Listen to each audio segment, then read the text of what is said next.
네, 지금부터는 정치 현안에 대해서 다양한 의견을 좀 여쭤보려고 합니다. 뉴스타파 한상진 기자님 나오셨고요. 조수진 변호사님 나오셨습니다. 두 분 어서 오십시오. 안녕하세요. 네. 두 분 혹시 함께 방송하신 적 있으십니까? 아니, 저 오늘 처음 봬요. 직접 뵙는 건 처음입니다. 네. 어떠세요? 조 변호사님 직접 뵈니까. 아니 뭐 연예인 보는 것 같습니다. 연예인. 항상 TV에서 보고 그랬던 분이라서. 네, 연예인 보는 기분. 연예인. 저야말로 신기해요. 예. 맨날 재판 받던 분. 뉴스에서 많이 뵀습니다. 예, 재판 받던 분. 네. 민망합니다. 예. 오늘 그 얘기 좀 해보려고요. 재판 가운데 무슨 얘기들이 나왔는지 좀 여쭤보려고 합니다. 두 분 잘 부탁드리고요. 저희가 광고가 있습니다. 네. 저희 취재 편의점 광고를 통해서 승승장구할 수 있도록 도와주시는 분들이기 때문에 저희가 소개부터 먼저 드리도록 하겠습니다. 자, 첫 번째 소개해드릴 광고는 인터넷 비교원 광고입니다. 인터넷 휴대폰 정수기 렌탈 의외로 매월 나가는 요금으로 부담되시죠? 3년 이상 계속 사용하고 계시다면 이번 기회에 비교원에서 갈아타시고 사은품도 듬뿍 챙겨가시면 좋겠습니다. 인터넷 TV 신규 가입 시 최대 48만 원, 휴대폰 구입 시 최대 50만 원, 정수기 렌탈 시 최대 30만 원, 모두 128만 원의 혜택을 만나실 수 있으십니다.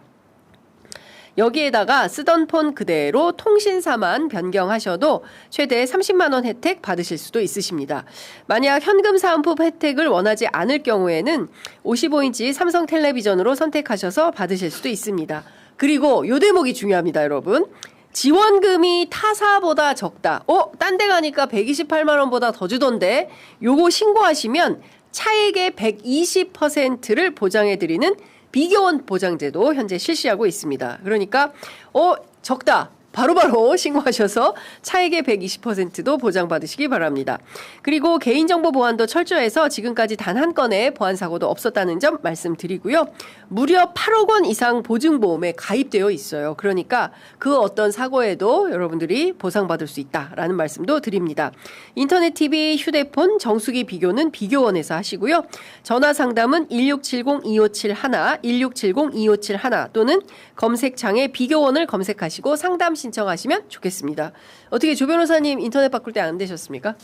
저는 아직 안 됐고요. 네.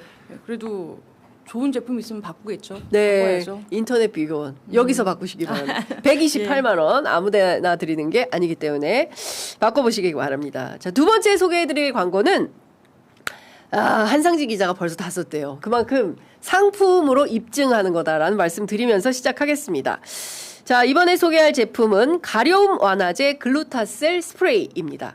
글루타셀은 피부가 건조하고 가려운 분들을 위한 제품입니다. 계절이 바뀌고 기온이 올라가면 피부가 유난히 민감해지는 분들이 많습니다. 오늘 33도래요. 얼마나 덥겠습니까? 요럴 때 시원하게 뿌릴 수 있는 글루타셀 스프레이 여러분들께 소개해드리겠습니다. 민감해지면 피부가 어때요? 더 긁고 싶어지지 않습니까? 그럴 때 긁지 마시고 글루타셀을 뿌려보시기 바랍니다. 지난 11년간 수만 명의 피부를 편안하게 해드린 글루타셀이 브랜드 런칭 11주년을 맞이해서 처음으로 전 품목 할인 행사를 합니다. 5월부터 6월까지 진행되는 이번 이벤트에서는 할인 행사뿐만 아니라 대용량 200ml 제품을 구입하시면 중간 크기 100ml를 하나 더 드려요. 200ml 사면 100ml. 그러니까 200ml 내면 300ml가 오는 엄청난 찬스다라는 말씀 드리겠습니다. 오랫동안 긁어오신 경우라면 또 자주 사용해야 된다는 것을 알면서도 가격이 부담스러워서 대용량 구입 망설이신 분들에게 아주 좋은 기회가 될 것 같습니다. 다들 아시는 것처럼 11년간 한 브랜드로 꾸준히 판매된다는 것은 소비자들에게 인정받는 제품력 없이는 어려운 일입니다.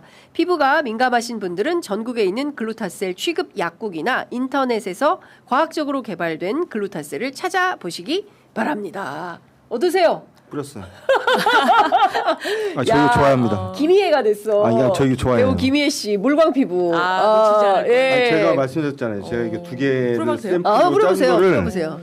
두 개를 가져갔는데 하나는 다 썼고 두 번째 것도 거의 다 쓰고 있어서 잘 됐습니다. 오늘 가져가겠습니다. 잘 됐네. 아니 이거 뿌리니까 바로 시원한데요? 그렇죠. 원래 그런 예, 예. 되게 시원한 느낌이에요. 와, 야. 오, 시원해. 그래, 진짜로. 진짜. 아니 근데 촉촉해졌어요. 오. 약간 건조한 느낌이었는데 촉촉해. 여러분 촉촉해지자고요. 신기하다. 네, 예, 신기해요. 네, 저희가 상품 저기 그 하나 드릴 테니까. 아, 정말요? 예, 아유, 답답하실 때마다 감사합니다. 뿌리세요. 올 때마다. 어우 정치권 답답해. 확 뿌리세요. 속이 시원해지게 뿌리시면 좋을 것 차에 같습니다. 하나 두면 좋을 것 같아요. 차에 예, 갖고 운전할 계시다가 때. 운전하다가 네. 전화 통하다가 확 열받으면 그때 확 뿌리세요. 네, 자 하나하나 저희가 지금부터는 저 정치 토크를 해보도록 하겠습니다. 문희님께서 와 조수진 변호사님 오랜만입니다. 자주 오십시오 이런 글 올려주시고 아유, 계십니다. 감사합니다. 조수진 변호사님과 노무현 재단 어려운 시기에 곁에서 같이 지킴이 하겠습니다. 조수진 변호사님 화이팅. 네. 자, 한상진 뉴스타파 기자님 나와 계시거든요. 댓글 좀 달아주세요. 우리 한 기자님 민망합니다. 응원 파이팅. 예, 많은 분들 함께 해주시면 좋을 것 같습니다. 자, 하나하나 좀 말씀을 좀 여쭤보도록 하겠습니다. 일단 저는 도대체 그래서 이 역사 강사가 누가 될까 굉장히 궁금했는데 스타벅스가 갑툭 역사 교육을 실시하겠다. 오는 22일 오후 3시에 영업을 종료하고 영상을 시청하는 방식으로 매장 직원 대상 직원 교육을 하겠다고 나섰습니다. 정용진 회장 계열사 대표들은 24일에 이마트 부분 계열사 임원과 스벅코리아 본사 직원들은 17일에 교육을 받는다는 건데요. 어떻게 보세요? 이거는 한상진 기자님께 먼저 여쭤봐야 될 것 같다. 예. 일단은 뭐 역사 교육을 한다니까 좋은 일이잖아요. 예, 일단은 박수를 쳐주는데 이상한 교육하는 거 아니죠? 리박스쿨 뭐 이런 거 아니겠지? 아니 그런 건 아니겠죠. 여기 이제 그 강사들도 보니까 뭐 훌륭하신 분이던데 근데 일단 너무나 그 보여주기식이잖아요. 하는 방식이나 형태나 이런 것들이 그래서 이게 좀 너무 유치하다는 생각이 일단 좀 들었는데 어쨌든 뭐 교육을 한다는 건 좋은 일이니까 근데 다만 이제 딱 처음 들은 생각은 뭐냐면 이 교육의 대상자들이 매장에서 일하는 직원들이잖아요. 근데 이번에 스타벅스 그 탱크 사건 일으켰었던 사람들은 매장 직원들이 아니에요. 경영진이나 대주주나 여기서 이제 책임져야 될 일이고 거기에서 벌어진 문제인데 그 사람들에 대해서는 어떤 조치를 취했고 어떻게 재발 방지책을 만들었고 그 사람들이 어떻게 이 문제를 지금 수습하는지에 대해서 한 번도 얘기한 적이 없이 느닷없이 이 문제하고 아무 관계도 없는 매장 직원들을 지금 잡돌이를 해서 교육을 하겠다라는 건데 저는 이 자체가 좀 뭐 좋은 일이긴 하지만 좀 유치하다는 생각이 들고 저는 그 밑에 있는 게 저 더 황당한데 그 경제지에서 이거를 지금 뭐 매출 손실액에 이렇게 이제 대낮에 영업을 종료하고 그 이런 교육을 하면 매출 손실액이 얼마라고 이렇게 뭐 기사를 쓴다는 건데 이러니까 기자들이 욕을 먹어요. 그러니까 이게 이제 이란 전쟁 나니까 제일 먼저 이제 기자들이 쓰는 게 유가가 얼마가 될 거고 기름값이 얼마 오른다 이런 기사를 써서 불필요하고 해서든 안 되는 공포를 조장하는 거하고 똑같은 짓이잖아요. 그러니까 이게 이런 기사가 지금 주는 메시지는 분명하지 않습니까? 우리 그 정영진 회장님께서 이렇게까지 희생을 감수하면서 뭐 이런 거 아니에요? 저는 이러니까 기자들이 욕을 먹는다. 같은 기자로서 짜증납니다. 이제. 그러니까요. 아니 맞는 말씀이에요. 아니 저는 처음에 이 소식 듣고서 이게 정용진 회장이 사과문 발표할 때 그 약속했던 거를 이행하는 거잖아요. 그렇죠. 교육을 실시하겠다라는 건데 첫 번째 든 생각이 뭐 교육은 당연히 좋은 거죠. 받아야 되는 거고 뭐 역사 인식이라든지 뭐 사회적인 인식에 대해서 받는 건 좋은 건데 이러면 해결이 돼? 해결이 되나? 그러니까. 사람들이 알고 있는 걸로는 네. 그 정용진 회장이 계속해서 SNS에 올려온 역사 인식에 대해서 의심을 하고 있고 이게 그런 회장 라인까지의 어떤 결재가 없이 그런 땡크 캠페인을 그 중요한 날에 할 수가 있었겠는가 이렇게 다들 좀뭐 의심 아닌 의심을 하고 있는데 이게 그거잖아요. 일베 직원이 있어. 그래서 일베 직원을 우리가 교육을 해야 돼. 그럼 해결이 돼. 일베 직원을 막 교육을 해요. 근데 만약에 그러면 이렇게 해서 재발을 했다 나중에 그럼 또 직원 탓인 거잖아요. 그러네요. 그러니까 이게 약간 허수아비 세워놓고 때리는 거랑 뭐가 다른가.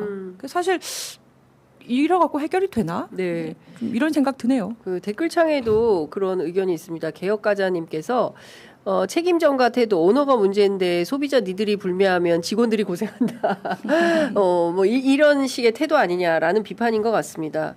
그러니까 다른 거 다 떠나서 스타벅스 코리아 특히 이제 이건 스벅의 문제는 아니잖아요. 사실은 정용진 회장의 문제인 거잖아요. 맞아요. 본질은 정용진 회장의 문제인데 스벅이 고생을 하고 있는 거고 M1 스벅 커피를 좋아하시는 분들이 스벅을 못 가는 그렇다고 해서 미국 가서 마실 수도 없고 일본 가서 마실 수도 없고 이런 거 아닙니까? 지금 부끄러워서 저도 스벅에 제일 좋아했던 게 그 작업 환경이 잘 돼 있어서 그래요. 어디에나 콘센트가 있고 맞아요. 이게 테이블이 좋아서 자주 갔던 사람인데 프리랜서 앉아있는 게 기자들이 정말 안식처가 스벅이었습니다.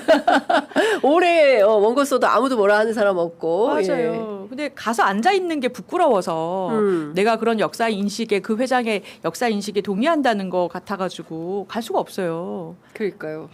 참 한심하고 답답한 일이다라는 생각이 좀 듭니다. 결국에 이런 내 탓이 이 기업을 하는 오너의 문제를 언제까지 직원들이 다 떠안고 또 우리 기자들은 나서서 그 오너 편 드느라고 그래야 또 광고 땡기는 거 네. 아니겠어요? 네.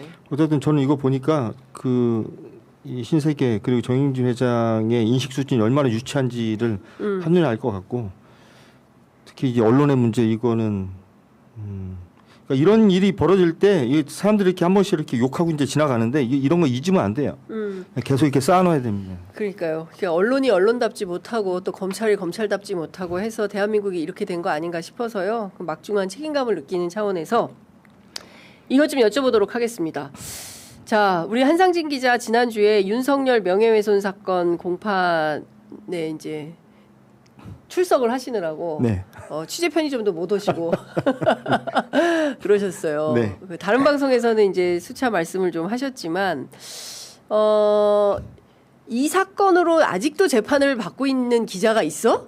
신기하죠. 그러니까요. 네, 여기 있습니다. 윤석열은 지금 뭐 무기징역에 징역 30년에 그는 감옥에 간 지 오랜데 야, 이 명예훼손 사건 대통령 선거 끝난 지가 언젠데 공직 후보 검증한 걸 가지고 여태 재판을 받아?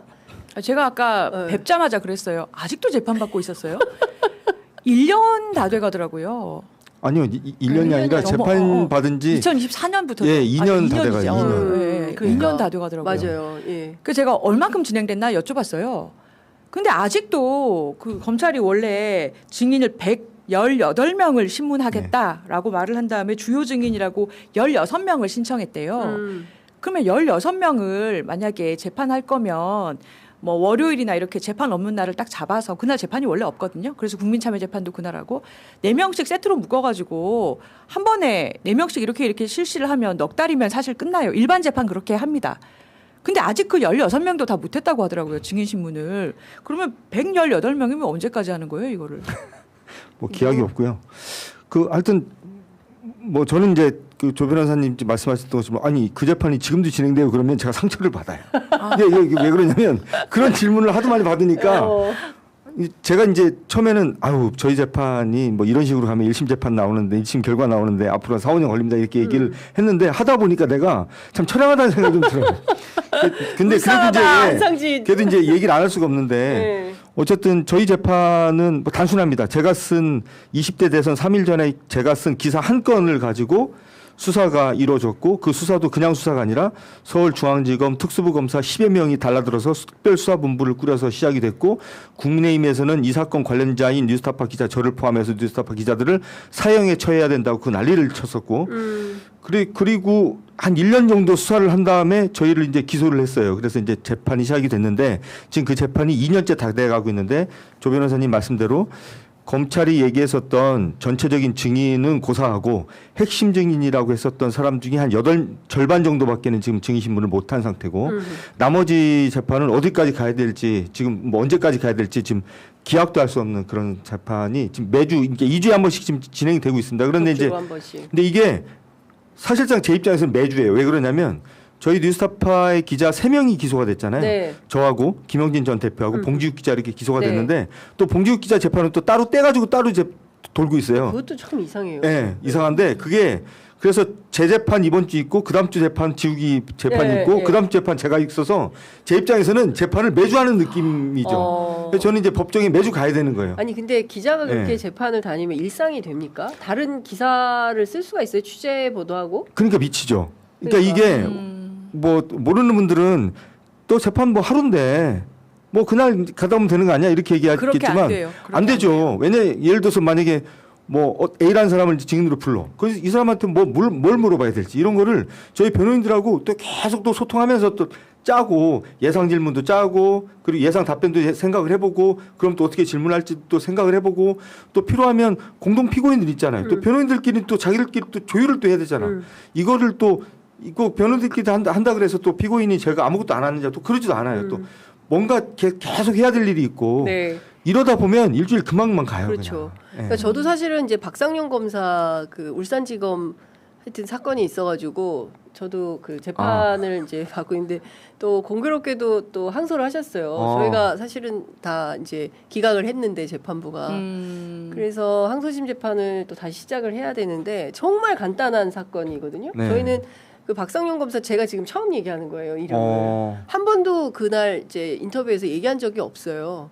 그런데도 이렇게 해가지고 걸었어요? 예, 걸어가지고 하는데 참 이게 그러니까 재판 한 번 네. 걸리면 왜 그 옛날에 어른들이 야 재판 한 번 걸리면 집안 망해 패가망신한다고. 패가망신해. 아니 예전에 윤석열 씨가 20대 대선 출마해서 그 선거운동기간에 무슨 대학생들 모아놓고 그런 얘기를 해요. 나중에 설사 무죄가 나더라도 이 뭔가 수사 이런 데에 숙달된 검사들이 수사를 하고 기소를 해서 재판 한 몇 년 하면 인생 다 망가진다고 본인이 그렇게 말을 하잖아요. 그러니까 남의 인생 네, 그러니까 남의 인생 망가뜨리는 거는 금방 하죠 검찰이. 네. 그러니까 이게 그 재판 걸리면은 피고인 분들 중에서 직장 그만두시거나 이런 분들도 꽤 많아요. 있어요. 예, 예. 그러니까 이게 계속 연차를 내야 된다든가 네. 지금 프리랜서시니까 괜찮으신 예. 건데 그죠? 근데 여기 프리랜서 아니에요. 아, 제가 뉴스타파 프리랜서고 여기 아. 뉴스타파 기자. 오늘 여러 번 제가 실례를 하네요. 직장인. 네네. 근데 직장에서 양해를 수정할게요. 그렇죠. 양해를 다행히 해주시니까 이해를 네네. 해주시니까 정말 맞습니다. 다행인 네. 건데 맞아요. 일반 분들은 안 이거를 해주죠. 계속 연차를 네. 내고 할 수가 없어서 네. 망가지는 게 순식간이고 저는 이 재판은 사실은 그러면 부산저축은행 관련해 가지고 브로커를 윤석열 검사가 봐줬느냐 안 봐줬느냐 이게 네. 핵심이고 그게 맞습니다. 예. 그 보도가 네. 허위 사실을 보도한 거냐 진짜 네. 보도냐 맞습니다. 예. 핵심은 명쾌해요. 네 맞습니다. 그래서 지금 그게 허위라는 걸 입증하겠다고 증인이 이렇게 많이 부르는 거잖아요. 네네 저희 보도가 이제 허위라는 걸 입증하겠다고. 예. 근데 그러면은 허위여야만 하네. 허위여야만 하죠 지금. 그 수사를 여기서 진짜. 재판에서 다시 다 펼쳐서 할 수도 없는 거고 네네. 어떤 식으로든 압축해서도 할 수 있는 재판인데 근데 이거를 마치 저는 그런 느낌인 거예요. 검찰의 수장을 건드려? 너 진짜 가만 안 둬. 재판 한번 받아봐라. 맞아요. 총동원해가지고 증인 네. 완전 많이 신청했고 괴롭히겠어. 근데 이제 이게 그러니까. 이제 맞아요. 진짜- 검사를 건드리고 예. 그렇더라고요. 저도 맞아요, 맞아요. 그 얘기를 들었어요. 그 검찰 모 검사로부터 이거 저기 개인이 하는 거 아니라 대검이 하는 거다. 검사를 건드려? 이런 그렇지. 거 있다. 예. 뭐 거의 무슨 뭐 조폭 집단하고 비슷해. 그러니까 저는 이제 사실은 이 재판 이제 제가 피고인으로 있으면서 사실은 법정 갈 때마다 참 서글픈 것 중에 하나가 뭐냐면 그래도 이 사건이 처음에 시작될 때 수사가 시작되고 이럴 때는 진짜 대한민국이 난리가 났었어요. 난리가 그죠? 났었어요. 예. 뭐 기자를 사형을 시킨다는 둥 막 그 국민의힘 당대표가 직접 나와서 그런 얘기도 하고 그리고 처음에 이제 저희가 공판 준비기일 제가 잊지도 못해요. 제가 이제 처음 공판 준비기를 저는 3번을 했는데 그때는 정말 방청석에 좌석이 하나도 없었어요. 기자들 막 수십 명 와서 막 타이핑 치고 막 방청객들도 굉장히 많고 하여튼 약간 제 사건이라 이렇게 표현하기 좀 이상하지만 약간 세기의 재판 이런 느낌이 좀 있었어요. 네네. 근데 윤석열 내란 일으키고 난 다음에 완전히 이제 전문 이제 다 기운 빠져서 네. 아무도 관심도 없고 심지어는 수사검사 4명이 직관하러 이제 들어와서 그 막 소리 지르고 그러면서 막 정말 분위기 살벌했거든요. 예. 근데 그 수사했었던 검사들은 한 명씩 다 빠져요. 예. 예. 예를 들어서 뭐 4명이 왔는데 그 다음에 재판 가보니까 3명이 나와 있고 예. 2명 나와 있고 그러더니 예. 원래 직관하던 애들 다 나가고 지금은 이 사건하고 아무 관계없는 공판검사 1명이 나와가지고 혼자 서류를 이만큼 갖고 와. 그래서 본인 얘기할 때마다 서류를 찾아야 아니 되잖아. 증인으로 내란숙의 윤석열 대통령이 나왔는데도 기자들이 안 와요? 그날은 왔겠죠. 아 그날은 기자 한 2-3명? 별로 없었어요. 진짜? 그러니까 이 공판검사가 서류를 이만큼 갖고 와가지고 예. 서류 막 뒤적뒤적 해서 하나 찾아가지고 한마디 하고 또 찾아 옆에서 이렇게 있으면 예. 내가 도와주고 싶은 마음이 들 정도라니까 안쓰러워요. 진짜? 그래서 지금 별 뭐 아무런 관심도 못 가지면서 그냥 재판은 재판대로 그냥 하던 거니까. 근데 이 사건도 사실은 지난번에 조작 기소 국정조사 특위할 때 이 네. 사건도 포함이 돼 있었잖아요. 그럼요. 그래서 제가 이제 국회 이제 참고인으로 예, 나가서 출석해서 예, 뭐 청문회에서 제가 증인도 하고 얘기도 하고 증언도 그랬었죠. 이런 정도면 재판부가 좀 뭔가 결론을 내줘야 되는 거 아닙니까? 검찰이 계속 제기한다고 해서 이걸 다 들어줄 것이 아니라 정리정돈을 해서 딱 끝내는 역할을 재판부가 해야 되는 거 아닙니까, 변호사님? 당연히 해야죠. 재판부가 재판 지휘권이 있는 거고 만약에 이게 저는 한상진 기자와 그 윤석열 그 전 대통령의 구도가 아니었으면 일반 피고인 이런 정도의 사건에서 이렇게 했을까 재판부가 네. 이렇게 검찰이 끌려다녔을까 이 생각을 좀 해보거든요. 네. 그래서 이 정도가 될 것 같으면 뭐 재판부에서 아까 제가 말씀드린 대로 증인도 검찰이 막 던진다고 이거 좀 말이 안 돼요 사실은. 이렇게 받지 말고 아무리 불구속 재판이라지만 이러면 도대체 몇 년 하라는 한 10년 하라는 거예요. 뭐 5년 하라는 거예요. 뭐 하라는 거예요. 그러니까. 예. 그래서 이게 형량 자체가 무슨 뭐 사형 무기 뭐 20년 이상 이런 형량도 아니에요. 그러니까. 이게 허위사실 적시 명예훼손이 된다고 한들 그럼 최고가 뭐가 나오는 거예요? 이렇게 됐을 때. 최고. 아니 일반적으로는 허위사실 적시 명예훼손은 벌금형인데요. 벌금형인데 네. 지금 이 사건은 벌금 대선 때리려고 직전 이렇게 막 몇 명 아까 증인이? 네? 118명. 118명을 불러가지고 벌금 때리려고. 그 벌금 본인이 그냥 내셔도 될 것 같지만 근데 대선 3일 전이었기 때문에 네. 뭐 그런 저런 것을 고려하더라도 대선 끝난 지가 저는 언제니, 집행유예 진짜. 정도가 아닐까 만약에 유죄가 난다면 집행유예. 예. 그렇게 생각을 하는 정도인데 그럼 이거를 이렇게까지 몇 년을 하는 게 그럼 이게 형벌하고 뭐가 다르냐는 거예요 사실은. 그렇죠. 사실상 형벌이죠. 예, 형사는 일상이 안 뭐가 달라요? 되니까요. 예. 이 정도면 판사가 정리를 해서 그리고 공소 자체가 적법하냐도 또 논란이 됐었잖아요. 네, 계속 되고 그렇습니다. 있잖아요. 예, 예. 그러면 공소 기각 결정을 하던가 예. 아니면 증인을 컴팩트하게 본인이 그 유무죄 판단할 수 있는 정도로 좀 정리를 하던가. 근데 판사들이 1년 만에 한 번씩 전근을 간단 말이에요. 보직을 바꿔요. 맞아요. 판사 한 번 바뀌었죠. 네, 한 번 바뀌었죠. 네. 그러니까 판사들이 재판 너무 부담스러우니까 그럼 새 판사가 와서 처음부터 다시네. 다시 했고 계속 그러는 거예요 지금. 저도 이제 뭐 이런 재판을 특수부 재판을 예. 특수부에서 뭐 기소가 돼서 이런 재판 받는 게 이제 처음인데 이게 재판이 좀 길어지다 보니까 이제 어떤 일로 이제 말씀하셨듯이 이제 판사 바뀌잖아요. 그럼 새 판사가 들어오잖아요. 그러면 다시 이 사건이 어떤 사건인지 다시 이렇게 한번 체크하는 절차를 다시 가죠. 그러면 뭐 매년? 증거조사 다시 하고 또 뭐 하고 이거 하면 또 반년이에요. 예.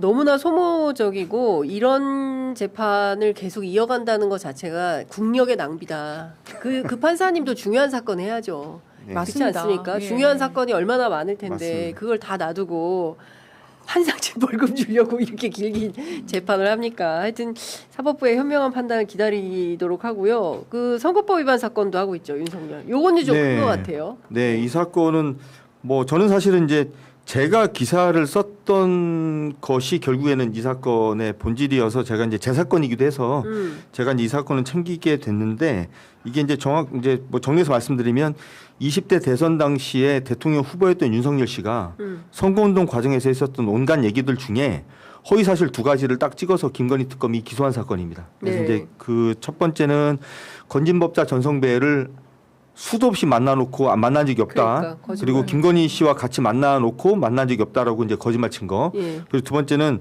본인의 검찰총장 인사청문회 때도 논란이 됐었지만 그날 이제 밤에 이제 제가 기사를 써서 이제 논란이 시작이 됐는데 윤석열 씨가 2012년에 경찰 수사를 받던 윤우진이라는 용산 세무서장에게 변호사를 소개해주는 변호사법 위반 혐의를 이제 범죄를 저질렀는지와 관련돼서 본인이 대선 후보 당시에 나는 변호사를 변호사를 소개한 적이 없다라고 한 말이 거짓말이라고 네. 해서 지금 기소가 된 사건인데 이 사건은 지금 이제 결심이 끝났습니다. 끝나서 7월 27일 1심 선고가 나는데 제가 매번 말씀드리지만 이 사건에서 100만 원 이상 실형이 나오게 되면 네. 그 윤석열 씨를 국민의힘 대선 후보로 세웠던 국민의힘은 20대 대선 때 선거관리위원회에서 보전받은 선거 비용 397억 원을 토해내야 합니다. 이게 제일 큰 거예요. 네. 이게 키포인트다. 맞습니다. 예. 네. 예. 아니 그래서 제가 그 이제 좀 농담으로 뭐라고 얘기를 하냐면 지금 뭐 내란 사건, 일반 이적죄 사건, 뭐 온갖 사건들 지금 윤석열 씨가 지금 재판받는 게 8개 되거든요. 네. 근데 이거는 기껏 해봐야 윤석열 뭐 사형을 당하고 안 당하고 뭐 이런 정도 문제고 그냥 본인 하나가 죽고 살고 김건희 씨 하나 죽고 살고 하는 문제인데 네. 지금 이 공선법 재판 사실 이거는 사안 자체가 굉장히 경미합니다. 경미하고 되게 작은 사건임에도 불구하고 이 사건이 왜 의미가 있느냐 이게 대한민국의 제1야당 하나가 지금 공중분해될 수도 있는 상황이고 그렇죠. 그것으로 인해서 지금 우리가 의도하지 않게 정계 개편이 될 수도 있는 예. 이 이제 결과를 초래할 수도 있는 사건이고 이 사건이 너무나 단순하다 보니까 사건이 진행 속도도 굉장히 빨라요. 이게 지금 4월 달부터 진행한 사건인데 7월 달에 지금 1심 선고 나거든요. 네. 보통의 경우 다음 달에 2심 선고 나온 거예요? 보통의 경우 1심보다는 2심 선고가 더 빨리 나오니까 제가 볼 때는 이거 빠르면 올해 안에도 대법원 판결도 나올 수가 있습니다. 올해 안에 대법 판결 그러면 나온다. 이게 올 연말 내년 초 예. 대한민국 정치권에 굉장히 큰 이제 핵폭풍이 될 수 가능성이 있다. 매우 높고 저는 이제 이 재판 뭐 제 사건이기도 해서 제가 재판에 들어가서 제가 꼼꼼히 기록을 지금 다 지금 기사로 하고 있는데 제가 그냥 기자로서 그냥 느끼는 걸로는 이게 뭐 특검이 기소한 지금 징역 2년 구형했거든요. 네네네. 2년이 다 나올 것 같지는 않고 일부 유죄, 일부 무죄 정도가 나올 것 같은데 그래도 벌금 100만 원 이상은 나올 것 같은 나온다. 느낌이 들고 있어서 최하 벌금 100만 원. 그래서 이게 만약에 이제 1심에서 벌금 100만 원 이상이 나와서 예. 2심에서도 그렇게 나올 것 같은 느낌이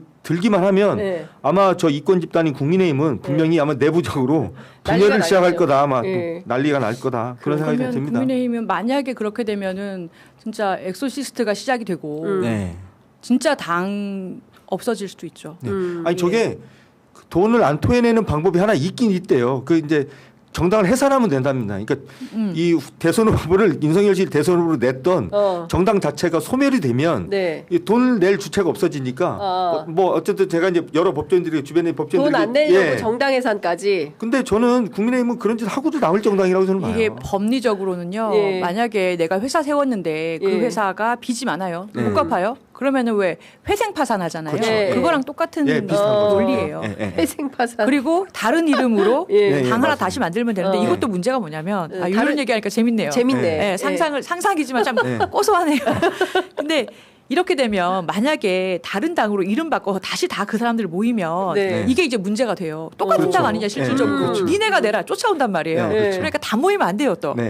그러면 인적 구성을 새로 해야 된단 그렇죠. 말이에요. 네, 네. 뭐 어디까지 모이고 어디까지 네. 또 몰래 어떻게 할 거냐. 예. 그럼 자기들끼리 연합 정치를 펼 거냐. 예.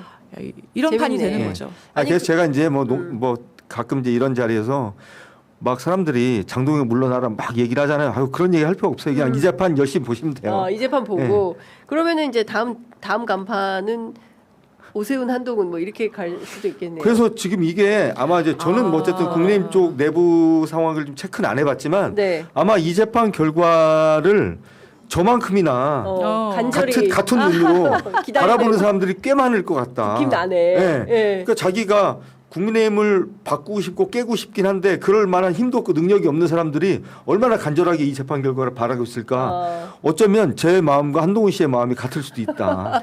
예, 그런 생각이 좀 안상희가 마음이 듭니다. 한동훈 마음이다. 그러니까 같은 네. 한식끼리. 네. 심지어는 저랑 또 나이도 동갑입니다. 한동훈 씨. 그렇구나. 친구야. 이게 완전히 불구경하고 있겠네요. 네네네. 그럴 수 있죠. 그렇죠. 재밌다, 예. 즐겁다 예. 이러면서. 진짜 제1야당의 운명이 형편없다. 근데 이런 일이 벌어질 때까지 그들은 도대체 어디서 뭘 하고 있었던 거냐. 이런 책임도 물어야 된다는 생각이 좀 듭니다. 자, 그리고 이제 아까 이 사건과 연동돼서 조작 기소 관련해 가지고요. 서해 피격 은폐 의혹 사건 있지 않습니까? 그 서훈 전 청와대 안보실장 그리고 김홍희 전 해경청장 항소심에서 모두 무죄를 선고받았다는 소식 들어와 있습니다. 그러니까 이거 진짜 얼마나 네. 억울하실까. 이걸로 그러니까요. 지금 몇 년째 문재인 정부 이후에 그렇습니다. 지금까지 윤석열 정부 내내 이걸로 재판받고 예. 엄청 고생했지 않습니까? 그러니까 전 정권 관련된 모든 분들이 네. 끌려가서 감사받고 재판받고 했는데 그 대표적인 사례 중에 하나가 서해 피격 사건, 서해 공무원 피격 사건인데요. 그러니까 이게 결국에는 그냥 개인이 무슨 부정부패했다 이런 사건도 아니고 그냥 그럼요. 공직을 한 예. 거예요. 예. 공모를 받는데 그거 자체에 대해서 재판 걸어가지고 사람을 이렇게 괴롭히고 그러니까 지금 한상진 기자님 당하는 거랑 결국에 만약에 무죄가 나더라도 이 몇 년 이거 어떻게 할 거예요? 누가 보상을 해줍니까? 아니 이거는? 사실은 이 서해 피격 사건 그리고 통해 그 여부. 통계 조작 사건 이런 것들 있잖아요. 네. 이런 사건들 같은 경우는 제가 당했었던 일은 뭐 낄 것도 아니에요. 이게 얼마나 어마어마한 사건이냐면 저도 예전에 이제 국정조사 청문회 나가서 제가 깜짝 놀랐었는데 네. 지금 서해 공무원 사건이나 뭐 그런 사건들, 그 통계조작 사건 여기에 지금 연루돼 있었던 공무원들이 정말 엘리트들입니다. 정말 훌륭하신 분들이 아무 흠결 없이 정말 고위직까지 승승장구에 쭉 갔었던 분들이 이 사건 때문에 진짜 한 칼에 맞고 전부 다 나가 떨어지고 지난 몇 년 동안 뭐 돈이면 돈, 시간이면 시간, 진짜 인생이 다 망가진 분들이 네. 너무나 많아요. 제가 그분들을 청문회에서 이제 쭉 보는데 정말 기도 안 차더라고요. 근데 이렇게 무죄가 나요. 예. 근데 이게 아무도 책임 안 시작할 때부터 네. 이게 무죄가 날 거라는 거 다 알고 있었고, 맞아요. 근데 막상 이제 무죄가 났는데 아무도 책임을 지지 않아요. 그러니까 제가 이제 예전부터 이런 생각이 좀 드는데, 자, 검사들을 보면요. 대한민국은 기소 편의주의, 기소 독점주의 다 있습니다. 그러니까 지가 기소하고 싶으면 기소하고, 기소하기 싫으면 기소 안 하고, 구속 기소하고 싶으면 구속 기소하고, 불속 기소하고 싶으면 불속, 자기 마음이에요. 그렇죠. 뭐 재판하고 싶으면 하고 말고 붙잡아 들이고 싶으면 뭐 외국에 못 나가게 하고 싶으면 뭐 할 수도 있고 출국금지하고. 뭐든지 다 할 수 있어요. 검사. 자, 그런데 이렇게 해가지고 사람들을 진짜 똘똘 말아서 그 사람들 인생을 파탄낸 다음에 그 사람 나중에 이제 그 사람이 억울한 일을 이제 당하게 돼. 이제 무죄를 받았어요. 그래도 검사들 아무 책임도 안 집니다. 심지어는 이런 사건을 벌이는 과정에서 검사들 승진도 합니다. 이런 대단한 사건들을 네. 그 수사했다는 걸로 그 훈장도 받고 그렇죠. 뭐 승진도 하고 네. 이래놓고 나중에 이 사람들 무죄 나올 때 되면 이 사람들은 또 검사장 다 마치고 다 퇴직한 사람들도 막 나와요. 도대체 이런 식의 집단을 그냥 놔둘 거냐? 그렇죠. 뭐 저는 사실은 이게 뭐 헌법적인 얘기여서 제가 기자가 사실 조심스럽긴 하지만 이런 정도 수준이라면 우리가 기소 독점주의, 기소 편의주의를 그냥 유지할 것인지에 대해서 저는 심각하게 고민해야 된다는 생각. 그렇죠. 그렇게 하면 안 된다라는 차원에서 네. 이제 개헌이 필요하다. 이제 지금 네. 사실은 이제 87년 그 개헌, 그러니까 헌법을 새 시대에 맞게 네. 새롭게 바꿔야 되는데 그 중에 가장 큰 것 중에 하나가 이제 네, 기소독점권과 맞습니다. 관련된 맞아요. 조항이 맞아요. 아닌가 싶어요. 그러니까 그 행정을 했다는 이유로 공무원들을 정권 바뀌면 이렇게 네. 잡돌이를 하면서 정치적 기소를 하는 게 네. 계속해서 반복이 되어 오고 괴롭히기식으로 정치적 기소한 게 한두 건이 아니잖아요. 증거 조작한 건도 있고 그렇습니다. 유성시 사건 같은 서울시 공무원 사건 같은 데서는 중국 정부의 공문서까지 네. 위조했잖아요. 그러니까요. 그 검사 어떻게 됐어요? 뭐 무슨 처벌이라도 받았어요? 아니잖아요. 아니 그 사람이 윤석열 정부 때 공직기강 비서관이었습니다. 그러니까 네, 이시원 씨. 이시원 씨. 맞아요, 예. 맞아요. 아니 그러니까요. 황당한 거야 진짜. 황당한 정도가 아니라 사실은 저런 사람들은요. 사회생활 못하게 해야 되는 겁니다. 사실은. 그렇죠. 예, 네. 뭐 저런 사람들은 변호사도 못하게 해야 되는 거. 저 말이 됩니까 저게? 그러니까요. 아니, 근데 연어술 공직기관 파티도 비서관하고 연어술 파티. 예, 연어술 파티도 맞습니다. 지금 뭐 커피 갖다 주고 외국 음식 갖다 주고 다 받다잖아요. 네. 교도관들이. 네. 근데 제가 의문은 그거예요. 이렇게 오랫동안 이런 식의 허위 조작 기소라든지 여러 가지를 집단적으로 그 어떤 일일의 검사의 문제가 아니라 거기에 누구를 갖다 놓든 이 조직은 그렇게 해왔거든요. 다시 훈련시켜서 특수부 네. 검사를 만들어서. 어떤 조직이 이렇게까지 하고서 아무런 처벌도 안 받고 조직도 그대로 유지되는 데가 어디 있나. 검찰밖에 네, 없어요. 검찰밖에 없어요. 검찰밖에 없어요. 그러니까 예를 들어서 지금 그 지난번 국정조사 과정에서 검사들의 범죄가 상당 부분 드러났지 않습니까? 지난번 대통령께서도 아니 드러난 거 이걸 그럼 덮냐? 그러니까. 어쨌든 조사를 하고 수사는 해야 될 거 아니냐? 네. 이제 할 겁니다. 이제 저는 네. 이제 할 거라고 보는데 하게 돼서 이 사람들을 기소해서 재판에 넘긴들 또 4, 5년이에요. 그러니까 이런 사람들의 이 검사들이 저지른 범죄를 또 밝히는데도 또 우리는 국력을 써야 되고 또 뭔가 또 희생을 또 치러야 되는 건데 이게 구조적으로 이런 일이 벌어질 수 없도록 제도를 만들어 놨으면 없었을 일을 네. 지금 결국 그걸 못해서 이런 일이 계속 반복이 되고 있는데 이번에 검찰청도 이제 없어지는 마당에 이제 뭐 검찰청법이나 형사소송법 이제 개정안이 이제 만들어질 텐데 네. 이런 것들 좀 충실히 생각을 해야 된다. 전 지금 보니까 뭐 자연스럽게 이제 뭐 검찰개혁 얘기를 네. 안 할 수가 없는데 지금 뭐 검사의 뭐 보안수사권을 뭐 줄 거냐 말 거냐 이걸 가지고 굉장히 논의인데 저는 이런 식의 논란이 지금 정치권에서 오고 가는 것 자체가 저는 너무나 기형적인 현상이라고 보고 우리가 지난 수십 년 동안 검찰개혁이란 말을 왜 했어요? 검사가 수사와 기소권을 한 손에 쥐고 있으면서 제 멋대로 하고 싶은 걸 다 하고 거기에 대해서 책임도 안 지기 때문에 아 이건 이렇게 놔두면 안 되겠다라고 해서 검찰개혁이라는 게 등장을 한 거잖아요. 그랬는데 논의를 하다 보니까 야 생각해보니까 아니야. 검사가 지금 하고 있는 일을 상당 부분 그냥 놔둬야 될 것 같아. 이런 얘기를 하는 거는 결국에는 검찰개혁이 논의가 이루어지기 이전으로 돌아가자는 얘기인데 저는 이런 식의 논의를 의미 있게 받아들이고 의미 있게 논의하자고 말하는 사람들이 좀 왜 그런 얘기를 하는지 좀 이해를 못 하겠어요. 그래서 좀 다시 한번 좀 생각을 해봐야 된다. 우리가 검찰 개혁을 왜 하려고 했는지, 검찰 개혁이 왜 필요하다고 우리가 좀 생각을 했었는지에 대해서 다시 한번 좀 원점에 돌아가서 네.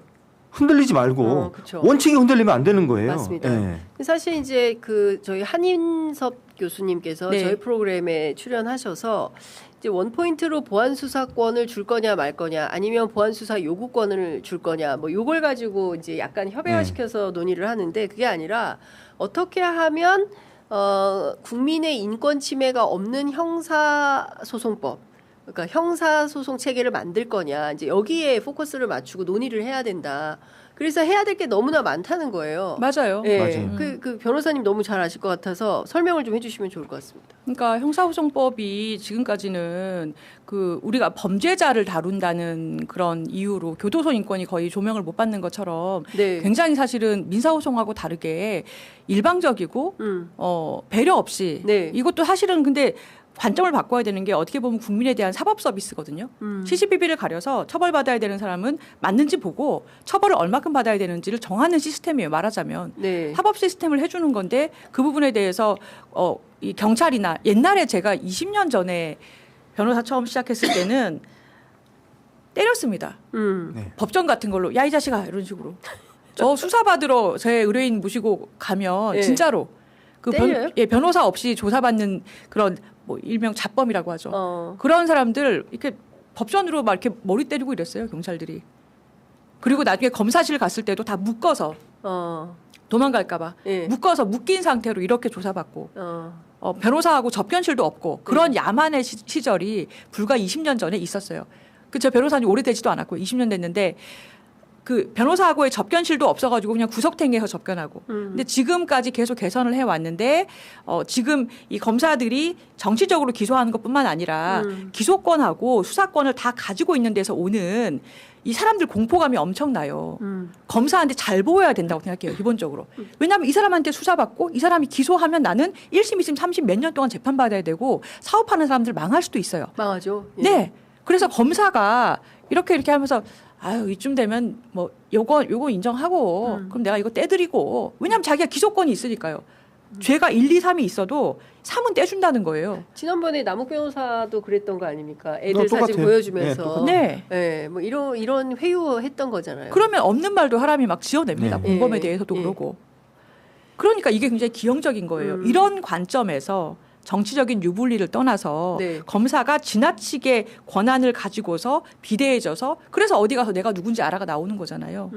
이거를 이 개혁을 하자는 건데 네. 지금 보안 수사권 논의로 계속 전선이 형성되는 게 저도 좀 이해가 되지가 않는데 이런 근거로 주장하시는 분들의 논리의 근거는 경찰이 수사를 못하지 않니? 능력이 떨어지지 않니? 검사만큼 수사 잘하는 데가 어딨어? 그러니까 보안 수사권이라도 주자 이 논리이신데요. 네. 이게 굉장히 사실 이상한 논리예요. 왜냐하면 지금까지 검사가 가장 최첨단의 수사를 검사만 해왔잖아요. 최종적으로 경찰이 초동 수사를 하고 2차적으로 검사들이 그걸 마무리해서 기소하는 형태였기 때문에 당연히 몰아주니까 검사들이 압축된 능력을 단시간에 가지는 거예요. 네. 그럼 제도가 바뀌면 앞으로는 경찰이 그런 능력을 시간이 걸리겠지만 갖게 되겠죠. 예. 근데 이 과정을 겪지 않고 이왕에 잘하는 애가 아무리 나쁜 짓을 해도 잘하니까 몰아주자. 이 논의하고 있는 게 정말 이상한 거예요. 저희 조변호 선생님 말씀에 제가 100% 동의하고 그게 제가 좀 덧붙여서 말씀을 네. 좀 드리면 진짜 재밌는 게요. 일단 지금 보안수사권 얘기하잖아요. 아니 세상에 수사지 보안수사가 어디 있어요. 제가 볼 때는 말장난입니다. 보안수사권도 그냥 수사권이에요. 근데 자꾸만 이거를 보안수사 이렇게 얘기를 하면서 마치 우리가 수사권은 다 경찰이 있고 우린 약간 그거를 좀 서포트하는 이런 식으로 말장난하는 건데 이게 이 보안수사라는 단어가 시작이 어딘지는 모르겠지만 아마 검찰일 가능성이 매우 높습니다. 저는 그 생각이 들고 지금 조 변호사님께서 말씀하신 것처럼 지금까지 검찰을 중심으로 수사가 쭉 진행해 왔었던 네. 그런 역사가 우리가 있잖아요. 근데 재밌는 게 검사들 만나잖아요. 그럼 너는 뭐 하는 사람이야 물어보면 자기가 수사기관 종사자입니다 이렇게 말하는 검사 하나도 없어요. 자기는 인권의 대변자고 공익의 대표자고 그렇게 말을 하죠. 준사법기관. 네, 자기는 중사법기관 이렇게 말을 해. 네. 그래놓고 자기들은 궁극적으로 이제 이런 식의 논란이 벌어지면 수사권 손에서 놓지 않기 위해서 이제 아글아글 씁니다. 제가 그리고 또 한마디만 드리면 검사가 수사 잘한다는 얘기들을 해요. 뭐 그럴 수 있죠. 이 이유는 뭐냐면 원래가 똑똑하고 사법고시 패스해서 좋은 성적 받아서 똑똑한 애들이 모였기 때문에 수사를 잘하는 거 그런 부분도 물론 있겠지만 사실은 그거보다요. 생각을 해보세요. 대한민국 헌법에는 영장을 청구할 수 있는 권한이 검사한테만 있습니다. 그러니까. 자, 생각을 해보세요. 누구라도 데려다 놓고 영장 청구권 주고 기소권 주고 수사권 다 주면 수사 못할 수가 없고, 그렇죠? 이거는 제도가 수사를 잘하는 것처럼 보이게 검찰을 만들어 놓은 제도가 있었기 때문에 이렇게 보이는 것이지 저는 검사들이 그렇게 똑똑하다고 생각하지 않습니다. 지금 많은 사람들이 경찰에 수사권을 주고 검찰이 그걸 통제를 못하면 진짜 나라가 진짜 엉망진창 될 거다라고 말씀을 하시는데 그래서 그런 거를 막으라고 영장 청구권을 검사한테 주는 거고요. 검사가 기소권을 가지고 검찰의 수사를 통제하라고 기소권과 수사권을 나누자라는 거예요. 그럼 뭐가 문제라는 건지 잘 모르겠고 그러니까요. 하나만 더 말씀드릴게요. 제가 가끔씩 이제 검사들을 만납니다. 요즘에 이제 검사들이 저 안 만나주지만 예전에 저도 친한 검사들 많았는데 검사들 만나서 자기들 뭐 수사 막 얘기해요. 그럼 제가 얘기합니다. 제가 이제 어린 검사들한테 내가 딱 한마디만 할 테니까 여기에 대해서 답을 해봐. 그러면서 제가 뭐라고 얘기를 하냐면 지금 서울중앙지검에 파견되어 있는 관세청, 국세청, 금감원 직원들 다 빼자 오늘. 다 빼자. 너희 검사들하고 검찰에 있는 수사관들하고 니들끼리만 한번 수사해봐. 니들이 기업범죄 수사할 수 있어? 금융감독원에서 지금 파견 나가는 사람 한 4, 50명 돼. 내가 알기로만. 네. 서울중앙지검에만. 그 사람들 다 빠지고 니들끼리 수사할 수 있어? 국세청 직원들 지금 서울중앙지검 특수 1, 2, 3부에만 국세청 직원 파견 나가 있는 사람이 열 몇 명이 돼요. 제가 알기로는. 그 사람들 다 빼고 기업의 재무제표 니들 볼 줄 알아? 그거 말도 못해요. 이게 무슨 말이냐면 대한민국 검찰은요. 대한민국 모든 공공기관에 다 나가 있어요. 거의 대부분. 경찰청을 제외한 거의 대부분의 공공기관에 다 나가 있어요. 심지어는 교육부에도 검사들이 나가 있습니다. 그죠? 예금 보험공사에도 나가 있어요. 그거 왜 나가 있는지 잘 모르겠어요. 제가. 판사들도 그래요. 예. 판사들도 아니 무슨 기업처럼 대관을 해. 아, 그러니까. 그렇게 나가 있어. 그리고 수사에 도움이 될 수 있는 일을 하는 대부분의 공공기관에서 예. 인력을 다 받습니다. 그렇죠. 심지어는 공정위 사람도 들어와 있고 다 들어와 있어요. 이 사람들이 사실은 실무적인 수사 업무를 해주기 때문에 검사들이 수사를 잘한다고 보이는 측면들이 매우 강해요. 그래서 제가 이제 그렇게 얘기한다니까요. 그 사람들 다 빼고 너희들끼리 한번 해봐. 이렇게 수사할 수 있나. 그럼 답을 못 해요. 그래서 제가 계속 얘기하는 게 검찰개혁은 단순히 수사기소 분리로 끝나지 않는다. 법무부를 탈검찰화 시키는 거, 타기관에 파견나 있는 검사들 다 수거하는 거, 그리고 타기관에서 무작위로 이렇게 인력 파견받아가지고 막 수사에 막 갖다 쓰는 거, 이런 거 하지 않는 거, 그리고 타기관에 있는 사람들 검찰에서 파견하잖아요. 자기들 원대 복귀하면 승진합니다. 이러니까 모든 기관들이 검찰에 파견나는 거 무슨 영광으로 생각을 해. 이런 분을 없애는 거, 이것만 없애면 제가 볼 때는 대한민국 검찰 지금보다 상당히 개혁되고 좋아질 거다. 자, 이런 얘기를 여러 번 들었습니다. 참 이게 어려운 건데 이게 막 다 돼 있잖아요. 뭐 국회 또 청와대 또 다 심지어 재외 공간까지 다 서로 이렇게 다 나가 있어요. 나가 네. 있어서 이거는 참 큰일이다라는 생각이 좀 들면서 동시에 또 드는 생각은 저는 이게 문화 있지 않습니까? 그러니까 문화요? 집단주의 같은 문화. 그러니까 우리는 검사야. 약간 옛날에 이제 기자들 그런 거 있는 것처럼 좀 다르긴 하지만 성격은. 그래서 우리 뭐 검사야라고 해서 아까 이제 저는 그 조 변호사님 굉장히 중요한 말씀 해주셨는데 뭐 조사받고 수사받고 감옥 가고 이런 사람들도 있지만 또 똑같은 문화에서 길러진 검찰 출신들이 또 나와가지고 저는 보안 수사권 가지고 얘기하지만 사실은 기소 불기소 기소로 또 이렇게 힘을 쓸 수가 있잖아요. 자기가 봐주고 싶은 사람들은 불기소로 다 털어내주고 혼내줘야겠다 싶은 건 전부 다 싹 다 기소해가지고 계속 재판받게 만들고 맞아요. 이런 게 또 이제 검찰의 권한이 될 거 아니겠습니까? 앞으로 이제 공소관이 될지 검사라는 이름은 계속 쓰기로 했으니까 네. 이제 공소청의 검사들이 이제 그런 일을 하게 되고 이제 보안 수사권을 남기게 된다면 보안이라는 이름으로 수사권을 사실상 갖게 되면서 과거와 똑같아. 뭐 수사도 하고 기소도 하고 둘 다 할 수 있어. 이제 이런 능력을 갖게 되는 참. 또 이게 이제 22대 이제 후반기 국회가 오면서 또 다시 이제 형소법 관련해서 또 한번 논란이 있을 것 같은데 벌써 시작됐다라는 생각도 좀 드네요, 그죠? 예, 맞습니다. 그리고 기본적으로 노무현 대통령께서 그 20년 전에 20여 년 전에 설계하셨던 그 방향대로 아주 느리지만은 가고 있어요. 그 검사들이 권한을 남용하고 이렇게 고위공직자들이 권한 남용하면 공수처라는 곳을 만들어서 고위공직자 비리 다 수사를 하고 그리고 중요 범죄 그리고 권한이 수사 권한조차도 나누고요. 쪼개고 중수처도 만들고 다른 수사하는 것도 만들고 여러 주체가 수사하게 만들고 그리고 기소권은 공수처가 제대로 하는지도 견제하게 만들고 감사받게 만들고 그런 식으로 해서 권한은 쪼개고 그리고 힘을 빼고 법조인을 로스쿨 도입해서 자기들끼리 기수문화 해가지고 우우 몰려다니는 거 못하게 만들고 전국으로 쪼개고 그래서 그때 로스쿨부터 도입이 됐잖아요. 네. 그리고 나서 2020년에 공수처법이 통과가 됐었고요. 제가 어제 그 알릴레오 유튜브를 좀 다시 보다가 네. 2020년에 이해찬 대표님께서 2020년 12월 31일 날 알릴레오 나왔던 편을 다시 봤는데요. 네. 그 편 제목이 노무현 없는 노무현 시대예요. 그날이 아마 당대표 시절이시잖아요. 아마 공수처법이 통과가 됐던 모양이에요. 그래서 감개무량하다. 네. 노무현 대통령님께서 가셨지만 그 정신이 계속해서 이 시대에 살아서 공수처법이 만들어졌구나. 검찰개혁이 이렇게 발을 떼고 있어서 감개무량하다. 이렇게 얘기를 하시더라고요.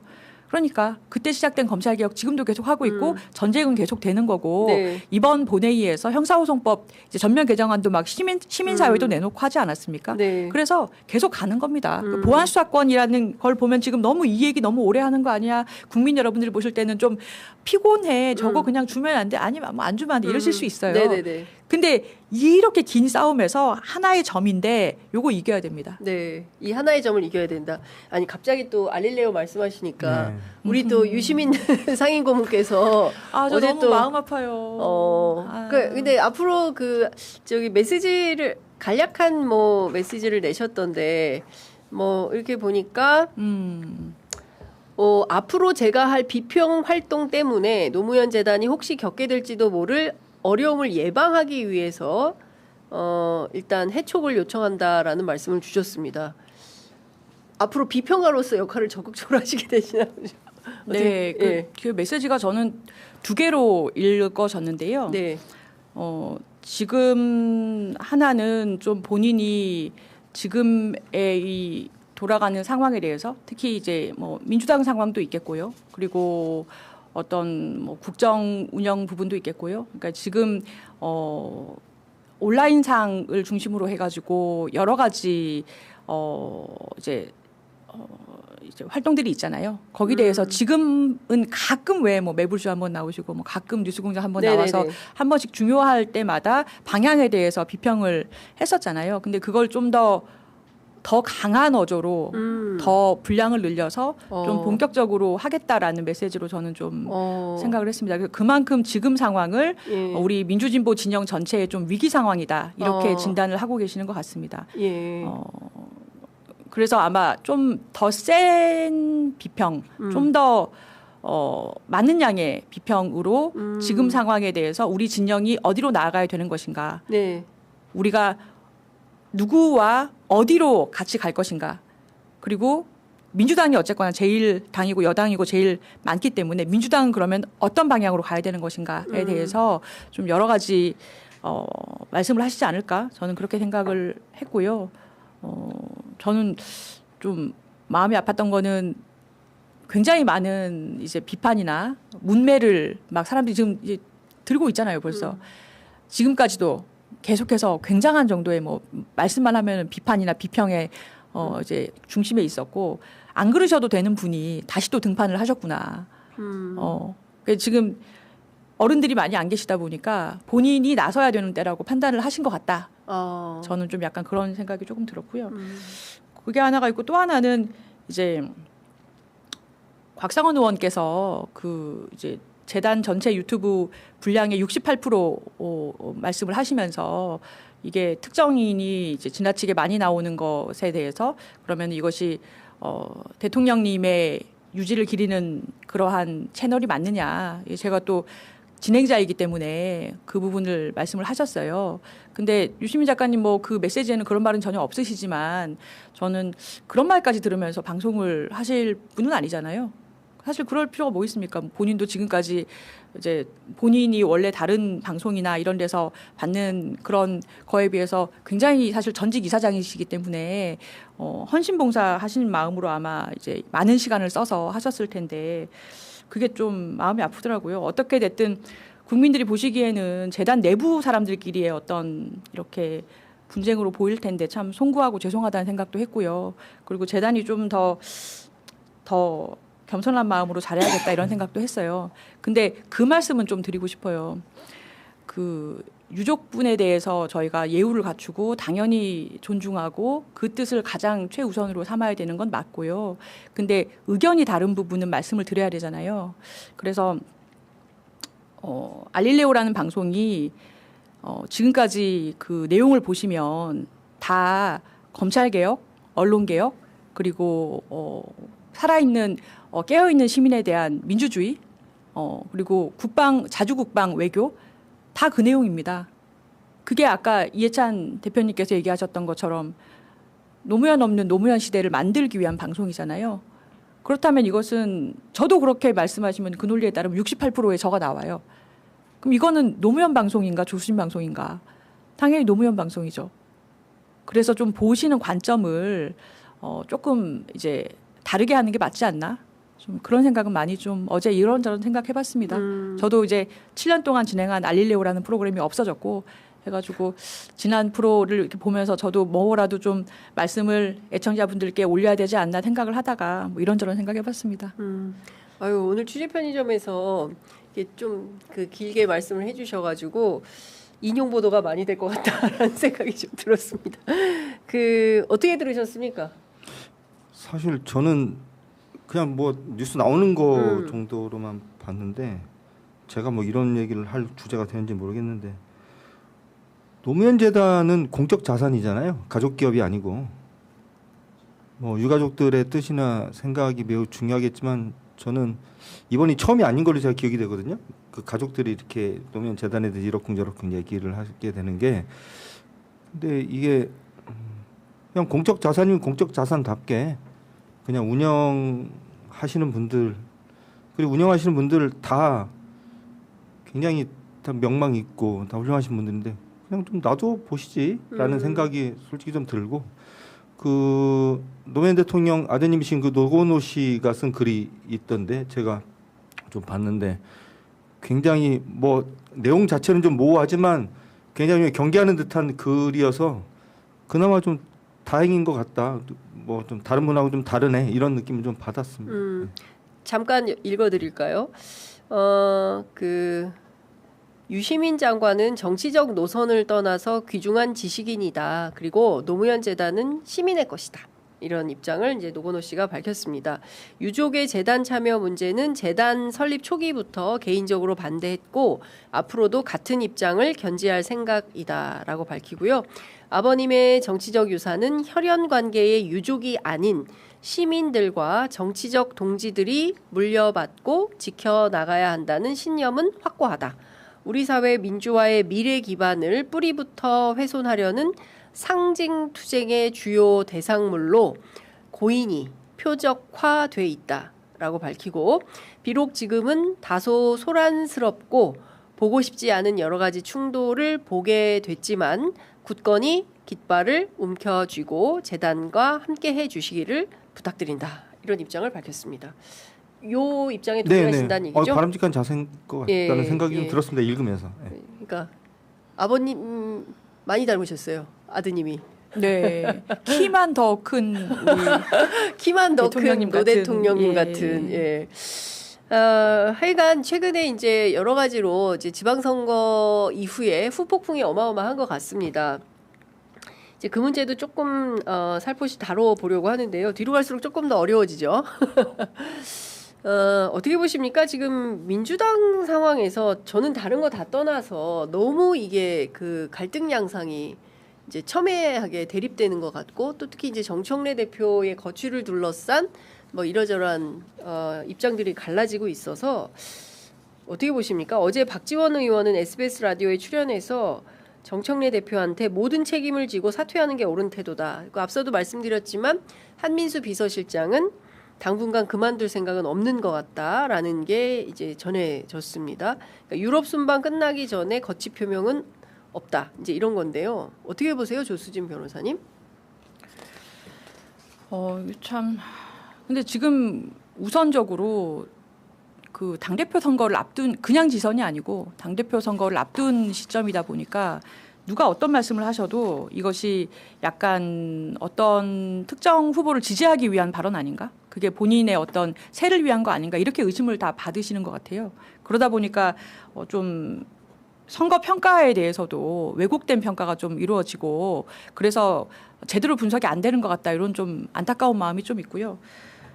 누가 그렇게 평가를 좀 이번 선거에 대해서 하셨는데 국영수를 망쳤지만 시험 자체는 잘 쳤다. 그렇게 얘기를 하셨거든요. 그러니까 우리가 사실은 중요한 지역에서 의미 있게 뭐 이제 부산이라든가 뭐 대구라든가 이렇게 성적을 훨씬 더 대승해서 낼 수 있었을 거라고 생각했던 지역에서 졌기 때문에 지금 선거 결과에 대해서도 굉장히 좀 부정적인 반응들이 많이 나오는 부분 같아요. 그래서 근데 그렇다고 해서 당대표가 사퇴를 한다고 해서 이게 문제가 해결되느냐. 당대표의 어떤 개인적인 뭐 역량이나 행보가 부족했다라고 평가되는 선거구도 있지만 그렇지 않은 선거구가 더 많거든요. 그래서 분석을 지금 누구 사퇴 마치 이렇게 당대표 선거까지 연결시켜서 하는 듯이 해석될 수 있는 그런 분석을 내는 것보다는 좀 종합적으로 평가를 해야 되지 않나 이런 생각입니다. 어떻게 보세요? 우리 한상진 기자님의 해안을 듣도록 하겠습니다. 뭐 저는 사실 뭐 정치인도 아니고 저는 그냥 무당파인 그냥 시민 중에 한 사람이고 그냥 기자인데 이번 지방선거에 제가 여러 번 말씀드렸듯이 이번 지방선거의 핵심 화두 그리고 과제는 내란 세력의 청산이었습니다. 그 청산을 할 수 있는 역할을 하는 최전선에 민주당이 있었던 거고요. 그 민주당의 지도부가 있었던 겁니다. 근데 실패를 했습니다. 여기에 대해서는 뭐 이견이 있을 수가 없을 것 같고 그러면 책임을 지는 건 당연한 것 같아요. 당연한 것 같은데 그게 뭐 너는 졌으니까 넌 나가주고 이게 아니라 어쨌든 어떤 일이 벌어지면 어른들이 모여서 일을 하는 일이잖아요. 누군가는 책임을 져야 되는 겁니다. 뭐가 일을 잘못되면 뭐 잘했든 잘못했든 어쨌든 결과에 대해 책임을 지는 건 필요하고 그렇다고 해서 그 사람이 무슨 어디 낙동강으로 가는 게 아니라 뭐 책임은 지고 또 책임지고 물러난 사람에게 박수를 쳐주고 또 새로 만들어지는 지도부에게 또 힘을 모아주고 이게 정상적인 정치 행위 아닌가요? 우리가 네. 정치를 하는 목적은 사회 내에서 수많은 사람들이 살다 보니까 자연스럽게 벌어지는 갈등을 해소하라고 정치라는 게 있는 건데 지금은 책임지는 사람이 없고 그 책임지는 사람이 없는 이 현실을 비판하고 그러면서 또 그 사람을 상대로 또 싸우고 이러면서 갈등이 점점 키워지고 있다고 한다면 어쨌든 자리를 갖고 있는 사람이 책임지는 게 저는 당연하지 않나? 라는 생각이 좀 한편 들고요. 최근에 그 한국일보 주필을 지내신 이충재 선생께서 쓴 칼럼을 보면서 제가 무릎을 좀 쳤는데 제목이 그겁니다. 민주당 이럴 바엔 아예 노선 투쟁을 하라고.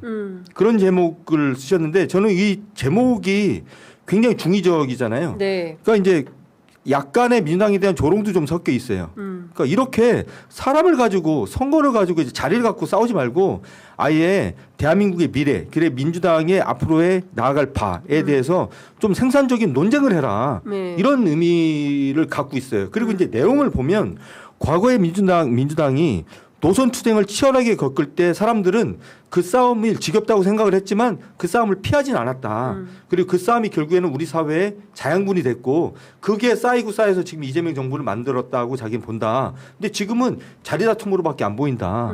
그래서 이런 걸 하지 말고 노선 투쟁을 해라. 또 이렇게 또 정리를 좀 하셨는데 저는 그거 보면서 지금 딱 민주당 지도부가 그리고 민주당에 계시는 그 정치인들이 보셨으면 좋겠다는 생각이 드는 글이었고요. 네. 그리고 이거는 지금 보세요. 지방선거 이후에 지금 보세요. 트럼프가 일으킨 이란 전쟁 이제 끝나가죠. 끝났죠. 예, 네. 끝났죠. 사실상 끝났죠. 그리고 지금 코스피 지금 계속 지금 막 가고 있는데 이거를 계속 이제 이어가게 하려면 우리가 어떤 일을 해야 되는지에 대해서 진짜 머리 싸매고 지금 네. 얘기를 해야 되는 상황이고요. 그렇죠. 지금 이것뿐만이 아닙니다. 우리 사회에 지금 놓여 있는 난제가 굉장히 많아요. 지금 당장 아까도 말씀하셨던 것처럼 진행자께서 지금 검찰 개혁이 이제 본격화됩니다. 이제 이 여름 지나고 이제 가을쯤 되면 진짜 난장판이 될 겁니다. 이거 민주당 그리고 청와대가 컨트롤 타워가 안 되면 진짜 온 나라가 진짜 개판이 될 수도 있는 상황이에요. 이것뿐만이 아닙니다. 개헌 어떻게 할 겁니까? 예. 지금 해야 될 일이 너무 많은데요. 이런 얘기 아무도 안 하고요. 근데 사실 저는 네. 노동 문제도 되게 심각한 상황이에요. 네. 2030의 어떤 저는 소위 올공 시위라는 데 나온 네네. 이 청년들의 어떤 박탈감, 자산 불평등, 네. 그다음에 그 일자리 문제 이런 것들을 아주 적극적으로 해결하지 않으면 이것도 되게 큰 문제. 네, 맞습니다. 그래서 이제 전문가들은 사실 이재명 정부가 막판에 맞닥뜨리게 될 네. 가장 큰 문제는 대량 실업 사태다 이런 얘기도 하거든요. 네. 그래서 사실 준비해야 될 게 너무 많아요. 네. 맞습니다. 개혁 의제들이 언론 네. 아무것도 한 게 없어요 지금. 그러면은 죄송한데 말 끊어서 할 일이 태산인데 맞아요. 뭐 하니 아니네. 네. 저는 이해가 잘 안 돼요. 이거 네. 말씀하셨지만 이번 지방선거를 준비하면서 이재명 정부가 올 초에 이번 지방선거에 가장 큰 화두로 들고 나섰던 건 지방소멸 문제였습니다. 그렇습니다. 그죠? 인구 소멸. 인구 소멸 문제. 그래서 지역 통합을 하고 뭐 하고 이걸 이번 지방선거에 굉장히 큰 아젠다로 딱 들고 나왔어요. 근데 지방선거 끝난 다음에 지금 거기에 대해서 민주당이 하는 얘기가 하나도 없어요. 아니 사실 내란 청산 관점에서 지난번에 시사인에서도 네. 말씀해 주셨지만 사실 내란 청산은커녕 지금 내란 세력들이 돌아왔어요. 제가 어제 그러니까요. 국회에 갔다가 네. 이진숙 의원을 만났어요. 아. 우연히. 제가 슬프다. 명함을 드렸어요. 명함을 드렸어요. 받아요? 드렸더니 장윤선? 아. 저로 하십니까? 음성 재생되는데요. 장윤선? 제가 네, 곧 뵙겠습니다. 그러니까 이렇다니까요. 이렇다니까. 네. 네. 근데 민주당이 지금 아무 얘기도 안 하고 있어요. 지금. 맞습니다. 아니 그러니까 사실은 선거 때 그 곳곳에 걸린 플랜카드 보면서 다들 의아했을 거예요. 이게 무슨 내용이야? 그러니까 이재명과 함께 하겠습니다. 이재명과 함께 하는 누구. 함께 뭘 한다는 거예요? 뭘 한다는 그러니까 거예요? 뭐예요, 뭐? 그러니까요. 네. 그리고 나서 바로 지금 이렇게 선거를 향해서 당내 선거를 향해서 달려가는 듯한 모습을 보이고 제대로 된 선거 평가가 안 되니까 지금 국민들이 얼마나 답답하시겠냐고요. 그러니까 저는 이런 것 같아요. 이제 그 많은 국민들이 기대가 컸던 선거였습니다. 제가 늘 말씀드리지만 도대체가 질래야 질 수 없는 선거고 져서도 안 되는 선거였어요. 그런데 무슨 소리야? 12대 4로 이겼어. 기초단체장 몇 개를 했는 줄 알아? 광역뿐만 아니라 또 광역 의원들은 기초의원들은 뭐 엄청난 수로 우리가 숫자로 하면 당연히 이겼죠. 그러나 주요 관전 포인트들이 있잖아요. 어떤 관점에서 평가할 거냐. 1. 내란 청산. 2. 지역 소멸. 네. 3. 대선 후보가 둘이나 살아왔어요. 오세훈 네. 한동훈. 그럼 이건 맞습니다. 민주당한테 정말 잘된 일이냐? 박수 칠 일이냐? 그렇지 않은 거냐? 이런 관점에서 평가가 필요한 거예요. 물론 이제 백서를 내고 찬찬히 들여다 이거는 이제 후순위의 일이고 그건 언제나 선거가 끝나면 당연히 해야 되는 거고 당장 이 계산된 이 정치적 상황에 대해서 그러니까 드러난 상황에 대해서 즉각적인 평가가 필요한 거죠. 그리고 책임 있는 조처가 있어야 되는 겁니다. 그래야 그 다음으로 나갈 수 있는 건데 지금 거기서 막혀 있다. 왜? 말씀 주신 대로 당권 때문에. 그러면 이걸 바라보는 국민들은 저는 이번 갤럽 조사에서 여론조사 또 빠질 거라고 봅니다. 지지율은 또 떨어지게 돼 있어요. 이게 당만 빠지냐? 정부도 빠져요. 그럼요. 동시에 내려갑니다. 그러면 어떻게 되느냐? 국정 동력을 상실하게 돼요. 네. 그러면 어떻게 되느냐? 1년 차의 정부가 해야 되는 개혁을 힘있게 밀어가지 못하게 된다. 이거는 전 국민들에게 굉장히 큰 개혁의 후퇴가 되는 것이고 누구도 책임지지 못하는 사태로도 번질 수 있는 거다. 정말 이 엄중한 시기에 왜 이러시는지 잘 모르겠다. 정말입니다. 그리고 한 말씀만 더 붙이고 싶은 게 이번 선거에서의 2030의 투표 성향을 주의 깊게 굉장히 위중하게 봐야 돼요. 거의 60대 70대처럼 보수화 성향이 뚜렷하게 드러났잖아요. 남녀를 뭐 차이가 좀 있다 뿐이지 지역 남녀별로 차이가 좀 있다 뿐이지 그들이 10년 20년 되면 뒤면은 우리 사회에 중추가 되고 허리가 돼요. 지금 취업한다고 힘들다. 지금 뭐 사회에 관심 없어 보인다. 지금 내가 볼 때는 쟤들 뭐 이해 못하겠다. 이게 아니에요. 좀 있으면 우리 사회의 주류가 됩니다. 그들이 메인이 돼요. 그랬을 때 우리 사회를 상상을 해보면 지금 민주당이 어떻게 하느냐가 우리 사회 앞으로 10년을 가른다. 이게 과장된 얘기가 아니거든요. 지금의 1년, 지금의 총선 정말 중요한 시기예요. 맞습니다. 아이고 답답해서 또 저희가 시리아 방송 대국을 한번 해봤습니다. 저희가 오늘 아침에 그 뉴스 퀵배송 코너에 말씀을 좀 드린 바 있는데 오세훈 시장이 방금 전에 페이스북에 글을 올려서 지금 재선 과제하는 거잖아요. 국민의힘 장동혁 지도부가. 6개 지역에 대해서 재선거가 필요하다. 여기 이제 서울을 포함시켰고 나머지는 다 이제 민주당이 이긴 지역인데 오세훈 시장이 입장을 냈습니다. 당 지도부는 자리 보전용 구호를 멈추고 국민의 준엄한 목소리에 귀를 기울여야 합니다. 굉장히 길어서 압축적으로 좀 설명을 드리면 장동혁 대표는 온당을 소모적인 재선거 주장으로만 몰아가고 있습니다. 국민은 이미 똑똑히 알고 계십니다. 이것이 진실규명을 위한 투쟁인지 아니면 자신의 흔들리는 정치적 입지를 지키기 위한 정략적 구호인지 말입니다. 지금 국민의힘이 집중해야 할 책무는 국정조사와 특검을 통해 진상을 끝까지 밝혀 책임자를 처벌하고 선관위에 대해 해체 수준의 혁신 개혁 방안을 마련해서 국민 앞에 제시하는 것입니다. 특정 개인의 구호가 아닌 책임 있는 공당의 실력을 보여주는 것이 정당 지지율로 나타나는 국민의 기대에 제대로 응답하는 유일한 길입니다. 이런 주장을 했습니다. 자, 오세훈 시장 글 어떻게 읽으셨습니까? 일단 저는 뭐 어젠가 엊그저께인가 장동혁 대표가 재선거를 주장한다는 얘기도 어제 예, 너무 재밌었어요. 저런 사람도 있네 예. 세상에. 예, 아니 본인들이 이겼잖아요 서울에서. 그렇죠. 예, 저거는 오세훈이 싫어 나는 뭐 우리 당이 어떻게 되거나 말거나 나는 내가 싫어하는 오세훈이 서울시장 계속하는 거 싫어 이거밖에는 안 보이는 것 같고 예. 오세훈 시장의 저 글도 비슷하게 느껴지는데 재밌는 사람들이에요. 그냥 싸우게 놔뒀으면 좋겠어요. 그냥 계속 싸우게 놔뒀으면 좋겠습니다. 제가 볼 땐 정신적으로 좀 문제가 있는 사람들이 있어요. 사람들 둘 다. 예. 저 너무 동의하고 꿀잼이다. 꿀잼이다. 저는 오세훈 얘기 들으면 시장이 돼요, 어떻게 발표하나 너무 기다렸거든요. 네. 그러니까 결국에는 재선거 싫어. 네. 내가 됐는데 왜 그래? 그렇죠. 수준이야. 네. 수준이야나 이런 생각이 드는데. 비슷한 수준이에요. 네. 그러니까 민주당 얘기하다가 아까 막 그렇게 하다가 이 당 상황을 보니까 민주당이 꽤 고급지고 괜찮은데 약간 이런 느낌이. 근데 민주당은 그렇다고 저 그 상대 당이 저렇게 안 돼요. 뭐 안드로메다로 막 가잖아요. 저분들은. 네. 근데 그렇다고 안드로메다로 같이 가면 안 돼요. 예. 땅에 발 붙이고 예.